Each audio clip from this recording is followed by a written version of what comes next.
Assalamualaikum warahmatullahi wabarakatuh. Perkenalkan, nama saya Asni Filawati, NPM 1704100111. Warahmatullahi wabarakatuh. Perkenalkan, nama saya Asni Filawati, jurusan S1 Perbankan Syariah. Pengertian manajemen dana bank syariah.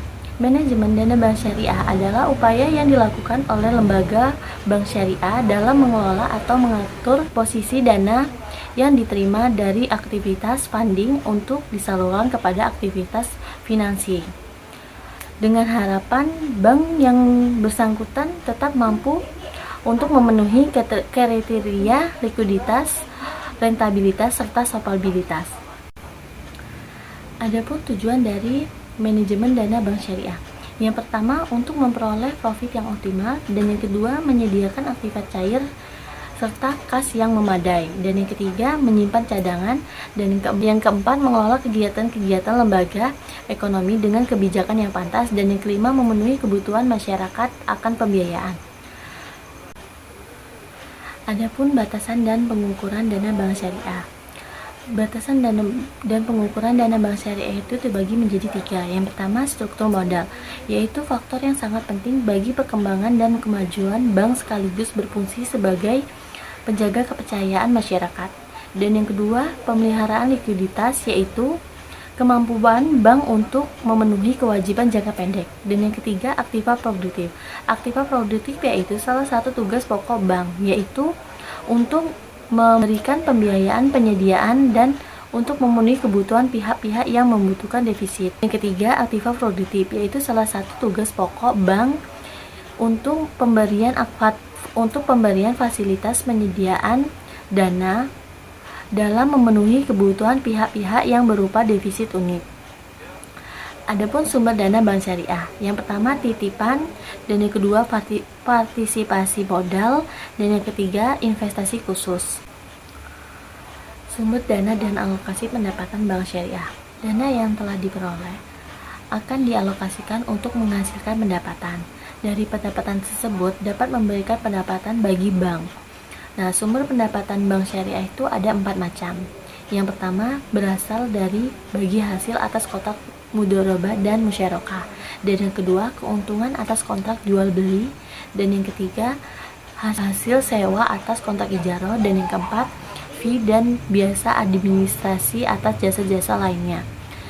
Keuntungan bersih bank syariah, yaitu tingkat keuntungan bersih yang dihasilkan oleh bank yang dipengaruhi oleh faktor-faktor yang dapat dikendalikan dan faktor-faktor yang tidak dapat dikendalikan, seperti kondisi umum ekonomi secara umum dan situasi persaingan di lingkungan. Selanjutnya, pembiayaan bank syariah. Pengertian pembiayaan bank syariah. Pembiayaan adalah penyediaan dana yang dipersamakan dengan persetujuan antara bank dengan pihak lain yang mewajibkan untuk mengembalikan dana tersebut setelah jangka yang telah ditentukan. Nah, jenis pembiayaan berdasarkan akad pembiayaannya ada 3 macam. Yang pertama, pembiayaan berdasarkan perjanjian jual beli, yaitu fasilitas pembiayaan yang berlandaskan perjanjian atau akad jual beli antara bank dengan nasabah. Dan yang kedua, perjanjian berdasarkan pembiayaan berdasarkan perjanjian transaksi penanaman modal, yaitu fasilitas pembiayaan modal bank kepada nasabah dengan nisbah yang telah disepakati oleh kedua belah pihak. Dan yang ketiga, pembiayaan berdasarkan sewa menyewa, yaitu fasilitas pembiayaan yang berlandaskan antara bank dengan nasabah. Kebijakan pembiayaan. Ciri-ciri kebijakan pembiayaan suatu bank syariah dapat disebabkan atau dipengaruhi oleh faktor internal dan faktor internal itu terdiri dari 6 macam. Yang pertama, misi dan fungsi yang diembannya, dan yang kedua, jenis bank, yang ketiga, jumlah atau struktur permodalan, dan yang keempat, ruang lingkup kegiatan usaha atau wilayah kerja, dan yang kelima, tradisi bank yang bersangkutan, dan yang keenam, bank primer atau bank sekunder. Sedangkan faktor eksternalnya yaitu keadaan ekonomi regional, internasional, dan nasional. Dan yang kedua, ketentuan pemerintah. Dan yang ketiga, jumlah dan kualitas saingan, dan yang keempat, adat istiadat masyarakat setempat. Analisis pembiayaan terdapat dalam prinsip 5C. Yang pertama, karakter, capacity, collateral, condition of economy, dan constraints.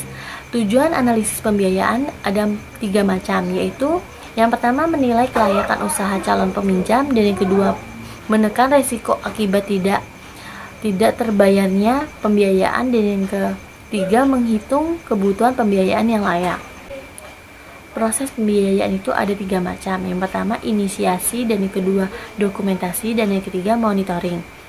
Pengertian inisiasi yaitu tahap awal dalam menentukan persyaratan atau tipe calon nasabah pembiayaan sehingga sesuai dengan kriteria yang ditetapkan oleh pihak bank. Dan yang kedua dokumentasi yaitu pemberian suatu berkas yang telah diajukan atau disetujui oleh pihak bank, yakni akad pembiayaan, jaminan, dan dokumentasi pendukung lainnya.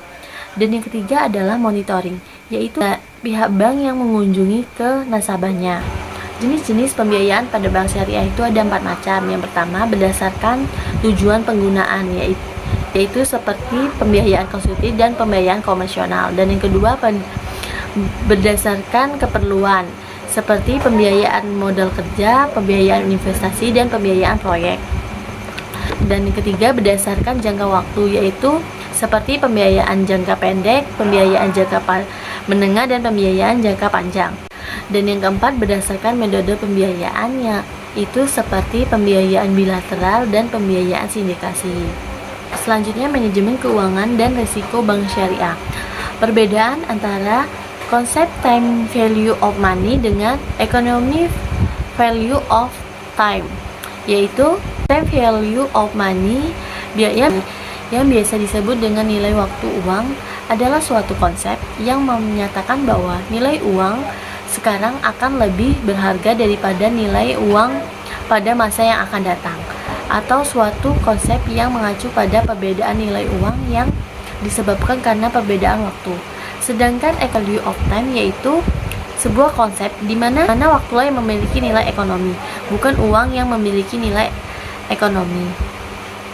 Sedangkan ekonomi value of time adalah sebuah konsep di mana waktulah yang memiliki nilai ekonomi, bukan uang yang memiliki nilai ekonomi.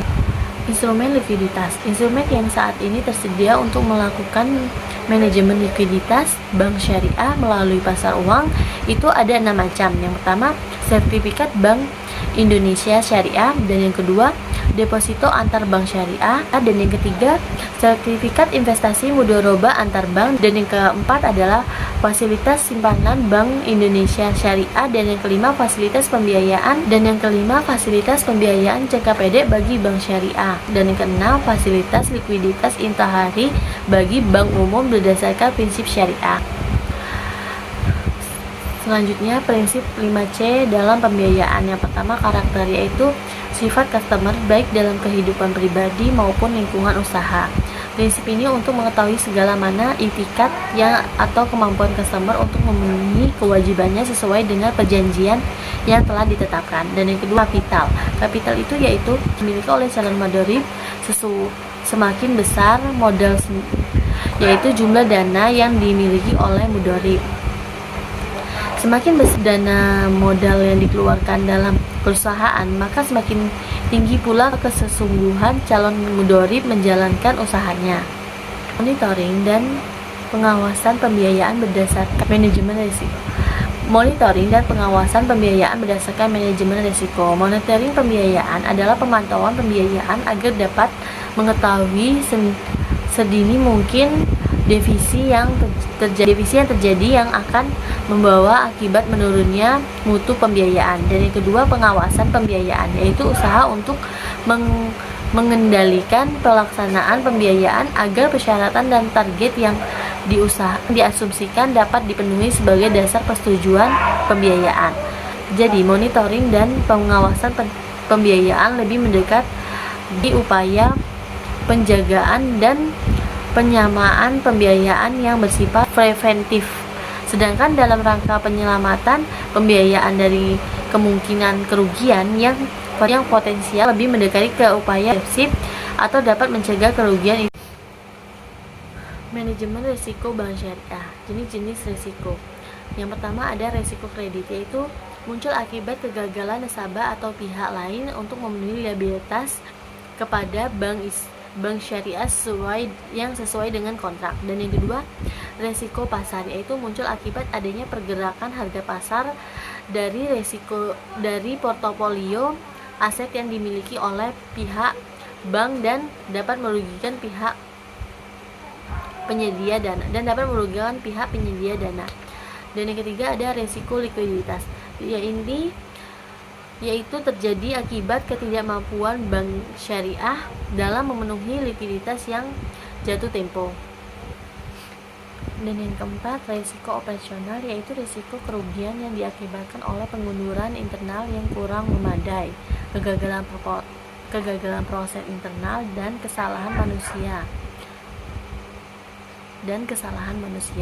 Dan yang kelima ada risiko hukum, yaitu muncul karena adanya tuntutan hukum dan kelemahan aspek yuridis. Dan seterusnya ada dan yang keenam, risiko reputasi, yaitu terjadi akibat menurunnya tingkat kepercayaan pemangku kepentingan. Dan yang keenam ada risiko reputasi, yaitu terjadinya akibat penurunan tingkat kepercayaan pemangku kepentingan. Sekian pemaparan mengenai manajemen pendanaan bank syariah, manajemen pembiayaan bank syariah, dan manajemen keuangan dan risiko bank syariah. Assalamualaikum warahmatullahi wabarakatuh.